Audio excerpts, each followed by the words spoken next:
Hey everybody, this is HD. Welcome back. This is going to be game number 2 between Sen and oGs.Hero, aka Liquid Jinro. Once again, Liquid Jinro is actually the account name that oGs.Hero is playing on, and Sen is actually the player playing behind Fuan Wang as the Zerg player. And this is game number 2. Last game, very interesting. I really like the force field usage that oGs.Hero was using to keep his natural expansion alive.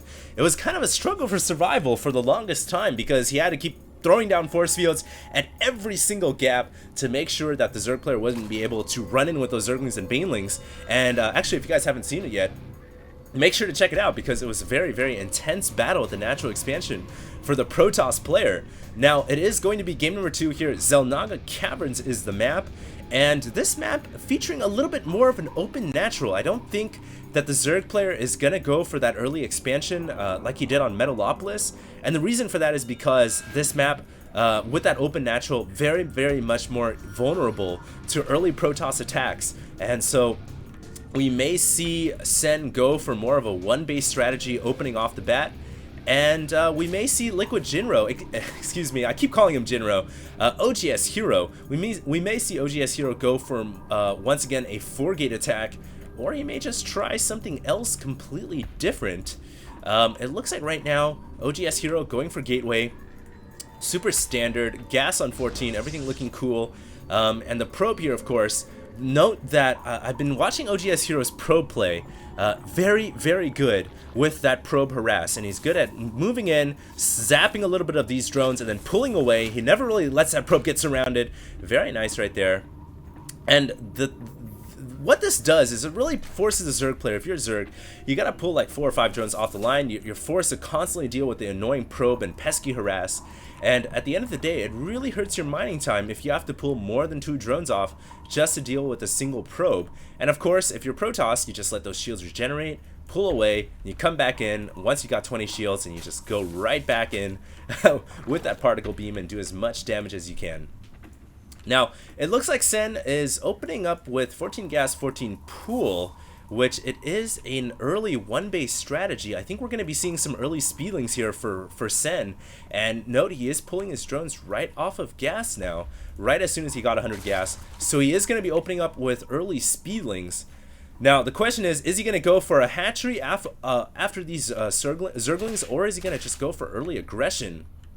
He is going to push this probe away, and it looks like he is saving 300 minerals up. So yeah, he is going to go for a hatchery down after the early speedlings. Going to be able to pick off this probe. Down goes the probe. And now Sen going for what seems to be 14 gas, 14 pool into a 21 hatch. Now, this build is more designed against Terran. I think this build is much better against Terran in general because speedlings are very useful early game against Terran.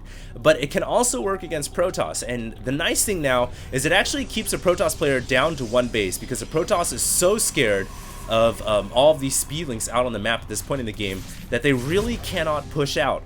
But the one thing Protoss players can do is they can go for a Stargate. And notice that oGs.Hero is indeed going for the Stargate inside of his base. And of course, because a lot of Protoss play relies so heavily on making sure your buildings are placed correctly, you gotta take note of oGs.Hero's great building placement here, preventing the Zerglings from running in. He's also got a Stalker towards the north, which is gonna prevent the Overlord from floating in and seeing the Stargate. So right now, oGs.Hero is in a great position. Even though he's on 1 base, I think he's going to get a Void Ray out of this Stargate. Yeah, look at that. Chrono boosting the Void Ray out. And I think we're going to be seeing some early air unit shenanigans from the Protoss player. And unless Sen is prepared for this, he could be in a lot of trouble. Do note he is getting Roach Warren right now, which is not going to help whatsoever. Roaches cannot shoot the air. And Sen actually really needs to get a layer down, or at least get a couple more queens out, because this Void Ray is almost out. And of course the Void Ray can do so much damage. 1 Void Ray can actually end the game if the Zerg player is not prepared. So here we go. Looks like the Void Ray is, whoa, it's just gonna stop there. Sen may actually just have forgotten about it, or excuse me, oGs.Hero may have just forgotten about it, and right now Sen actually sees the Void Ray. So Sen should be prepared. If he sees that Void Ray, he should be getting extra queens. He does have 1 extra one coming out of the natural expansion. And right now he's actually got a couple of Zerglings on the map. And it looks like oGs.Hero may actually be getting ready to grab a natural expansion. So this game very, very strange right now. It's not quite clear what either player is going for. The Void Ray did indeed kill off that Overlord, but wow, oGs.Hero may have just cost himself the game, because he went for this early Void Ray opening, but he didn't go out across the map and attack, and he allowed enough time for Sen to get air defense out, and now I think Sen should be just he should be well prepared against the Void Ray. He's got 2 queens. Yeah, I don't think this Void Ray is going to do much damage whatsoever, except for sniping off a couple Overlords here or there. So, at the end of the day, oGs.Hero may have just cost himself the game by hesitating with that Void Ray at his main base for such a long time. Now it looks like oGs.Hero going to try to recuperate his losses by getting a Nexus down. His Void Ray was able to kill off 2 Overlords so far, not quite worth it in terms of cost investment. And right now Sen actually looking really strong in economy, 38 Harvesters over 27. Right now oGs.Hero does have 2 Void Rays, so this is where it starts to get a little bit more scary, especially if those Void Rays start to max out a number when they get around 3 or 4. At the same time, a little bit of harassment at the front base of the Protoss player. oGs.Hero now starting to move out across the map with some of his forces. A lot of these Roaches getting caught off guard by the Void Rays. And of course, Roaches cannot hit the air. These Void Rays are fully charged, now losing their charge. And of course, when they lose their charge, they're much more weaker to in terms of doing damage. And it looks like, wow, oGs.Hero is actually going to push out across the map. Notice the Nexus was actually canceled. So right now, Sen thinks that there's a Nexus going up. If you go on Sen's vision, he sees a Nexus, and he was not prepared for this kind of all-in attack from oGs.Hero. This is a very, very ballsy maneuver, and for all intents and purposes, this is all in for the Protoss player, canceling that Nexus. It is now 1 base to 2 base. Can Sen hold this off, and can oGs.Hero end the game right here, right now? There are 2 queens, and that's all the anti-air that Sen has. I think that Sen may actually have enough. Just remember that Sen's just got a much larger economy, 46 Harvesters over 27. oGs.Hero here going in with all of his forces. There are 4 queens here though, just doing sick damage to these Void Rays, and all these Roaches of course doing a ton of damage on the ground.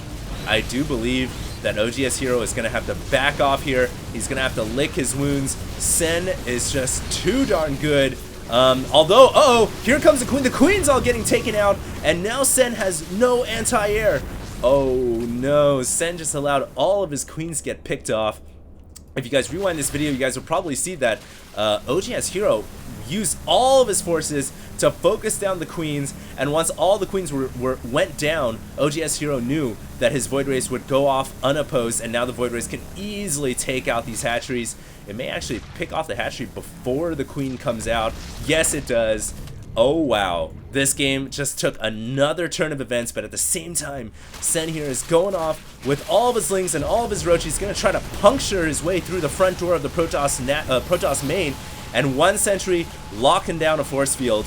But it looks like the Roaches are just barely skinny enough to squeeze by. Very, very close here. Is Jinro going to be able to, is oGs.Hero going to be able to hold on? And at the same time, is he going to be able to do enough damage at the main base? Because remember, we have a Hydra's Den out, and it looks like some Hydras popping out of the hatchery, and these Hydras should be able to pick off the Void Rays very easily. Wow, that was a close battle.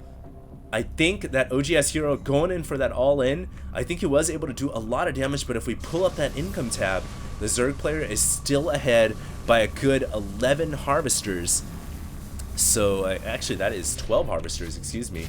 And so the Zerg player right now, Sen, is really far ahead in this game still, even though he's lost a natural expansion. He's got a much larger army, 78 over 57. And the Protoss player now just rebuilding his Nexus. So I don't know if that was a wise decision for oGs.Hero to cancel his Nexus. I guess he got 400 extra minerals to build 4 more Zealots, but really, if he had kept that Nexus alive, he may have been in a much better position in this game. But now he's in a lot of trouble. He's got to reestablish this nexus that's going up, and he has to rebuild his entire army. So as you guys can see right now, oGs.Hero, he's rebuilding. He did make a pretty good attack, but at the moment in time, he's got to get this nexus going down, and he's got to get his economy rolling. Now, if we look back at oGs.Hero, we can see that, yeah, he's still got a larger amount of harvesters, getting that gold expansion going down. He's got roaches, got lings, hydras coming out as well, and his natural expansion has been resecured and reestablished. So right now, the Zerg player looking pretty darn good. And also remember, he's got Hydralisk back inside the main as well, because remember, there's still these pesky Void Rays that have been doing damage all game long. It looks like it's going to come back in once again for another swing. It does have 10 kills so far. That's a pretty darn good Void Ray. But is this Void Ray going to be able to do any more damage with these Hydras in the back? Inside the main, looks like another Void Ray going to get caught out of position. 8 Hydralisk, picking that off easy peasy. And right now, oGs.Hero, he's trying to figure out some way to take Sen out. It looks like he's found a small opening in the backside. We're going to go ahead and switch over to the Protoss player oGs.Hero's player camera view as he's scrambling to figure out a way to get back in this game. But it's definitely not over yet. If we look at the income tab, he's only down by 10 harvesters. He's only down by about 30 supply, 20-30 supply, so it's not lights out yet for the Protoss player. As long as he can get some small advantage in this game, as long as the Zerg player messes up, or if he can get some well-played attack, then he may be able to figure out a way to get back in this. But as it stands right now, the Zerg is still definitely ahead. Sen looking very good. The Void Ray here may actually get picked off. Yes, it does. This is actually Sen's player camera view right now, as he's now just established the gold hatchery, and of course, any good Zerg player working on that creep spread. Wow, that is super dizzy looking at Sen as he was just scrambling all over the screen there. But yeah, you guys can see Sen spreading out that creep very, very nicely. He's now working down across the map with a very, very large Roach and Hydralisk army. I don't think that oGs.Hero is going to be able to defend against this. He does have a lot of Stalkers and Zealots and Sentries, but that is a super large army of Hydralisks. And of course, there are no Colossus here. Nice force fields to split the Hydralisks apart, but there's still so many Hydralisks in the back. I don't even think that Sen cares that there are force fields there. He knows he's got the larger army. And right now you guys can see oGs.Hero scrambling to get the robotic support bay down. There it is, the robotic support bay, so he can get the Colossus out, but it's still very, very far away. More force fields getting planted down. Not the most efficient use of the force fields like we saw in game number 1. But at the end of the day, I think that oGs.Hero knows that he is going to lose this game. There's just no way he can get back into this. There's just too many Hydralisks, too many Roaches, and without Colossus support, the Protoss player really is just down and out. So I think this is going to be a GG. We're just waiting to see when oGs.Hero is going to GG out of here. There's the Colossus. Is chrono boosting out, but at the end of the day, it doesn't really matter. And oGs.Hero GG's out. Sen wins game number 2. And I hope you guys enjoyed that broadcast. We're going to go ahead and move on to some daily ladders coming in the next couple of days. I want to thank you guys all for wishing me well, as I've been kind of sick in the last couple of days. But as you guys all know, more games will be coming out soon. So HD going to be signing out here. Till next time.